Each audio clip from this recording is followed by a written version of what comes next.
Assalamualaikum. Waalaikumsalam warahmatullahi wabarakatuh. Ahlan wa sahlan. Silakan Bapak pertanyaannya. Ini saya mau bertanya nih masalah keluarga, Ustaz. Masalah Siap. apa Bapak? Keluarga. Oh, keluarga, siap. Nah, masalah anak, Ustaz. Nah, Ini Ustaz, apakah ini kalau ini apakah membuka aib atau macam mana, Ustaz? Tapi saya mengganjal di hati saya nih, Ustaz. siap, nggak ada masalah sebenarnya ketika orang itu menanyakan tentang perihal keluarga untuk meminta fatwa ya, meminta petunjuk. Nah, tafadhol Bapak. Ini Ustaz, 9 bulan yang lalu, katanya pada bulan 10 anak saya itu menikah, tapi ya, dalam keadaan yang tak syar'i, Ustaz. Tapi menikahnya di gua, dan menurut pendapat gua ini telah menurut lahir dan batin. Nah, yang saya tanyakan sekarang nih Ustaz, saya mau mengganjal di hati saya nih Ustaz, bagaimana pernikahan anak saya itu dan bagaimana muamalah saya kepada anak saya laki-laki, Ustaz.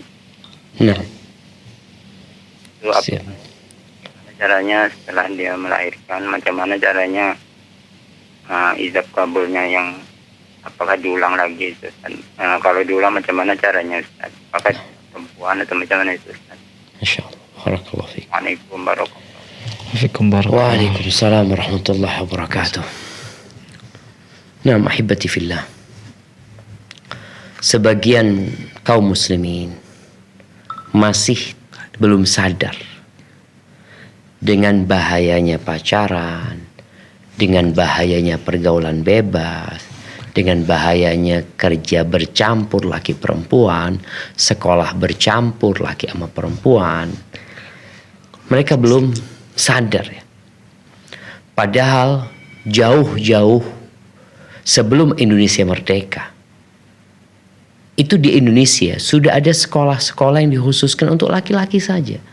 Siapa yang membangun? Belanda yang bangun. Mereka bangun tuh sekolah. Karena mereka tahu tujuan sekolah itu belajar. Tujuan bekerja itu menghasilkan uang. Kenapa kemudian harus dicampurkan dengan hal yang dapat menyebabkan fitnah? Akhirnya banyak terjadi di Indonesia ini. Pernikahan-pernikahan yang berlandaskan perzinaan yang dilakukan sebelum mereka menikah. Apa solusinya? Yang pertama, hendaklah anak bapak itu tobat. Kalau anak itu bertobat kepada Allah Azza wa Jal, maka nggak ada masalah, pernikahannya sah. Bagaimana kalau dia belum bertobat? Ya, sebagian ulama khususnya dari kalangan Hanabila menganggapnya tidak sah, sehingga perlu diulangin. Tapi insya Allah pendapat yang lebih kuat, pernikahannya sah. Tinggal bagaimana mengarahkan anak itu untuk bertobat kepada Allah Azza wa Jalla. Adapun berkaitan dengan anaknya, anak di luar nikah, maka ini masalah yang pelik ya, di mana anak itu anak zina dan bukan anak nikah. Jumhur ulama berpendapat bahwa anak itu tidak bisa dinasabkan kepada bapaknya, walaupun sang bapak biologis dia. Akan tetapi beberapa ulama seperti Syekhul Islam Ibn Taimiyah rahimahullahu ta'ala, beliau beranggapan bahwasanya apabila bapak biologisnya itu meyakini anaknya itu anak dia, dan dia tahu perempuan itu tidak berzina dengan orang lain kecuali dengan dirinya, dan dia mengakui itu anaknya, diperbolehkan. Ini menurut sebagian kecil ulama.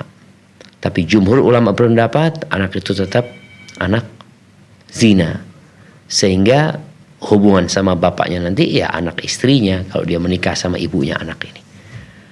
Mungkin seperti itu. Dan sekali lagi mohon anaknya diarahkan untuk bertobat kepada Allah Azza wa Jal. Jangan pernah berpikir dengan terjadinya akad nikah perzinaannya itu selesai. Enggak. Makanya sebenarnya ulama malah mengatakan enggak sah. Bagaimana supaya mereka jadi sah pernikahannya? Dengan bertobat kepada Allah Azza wa Jal, memohon ampun kepada Allah, menyesali perbuatannya, bertekad untuk tidak mengulangi. Insya Allah dengan cara seperti itu Allah akan memberikan ampunan. Barakallahu fikum. Nah, Ustaz, maafikum barakallah.